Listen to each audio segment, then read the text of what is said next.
राजापूर कालच गंगामाईचे आगमन झाले आहे।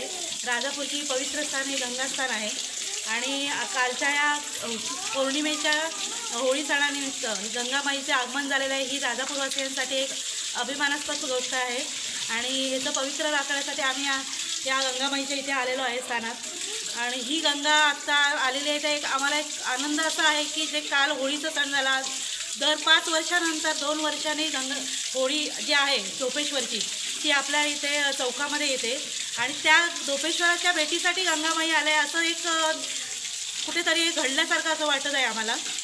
आणि ही गंगा खरी याचे स्थान आहे ते काशीला आहे आणि ती गंगामाई आपल्या राजापूरला उतरते याचा आम्हाला खूप आनंद आहे। आणि ह्या गंगामाईच्या स्थानासाठी आम्ही आज राजापूरवासी इथे प्रकट झालेलो आहोत। एबीपी माझा, उघडा डोळे बघा नीट।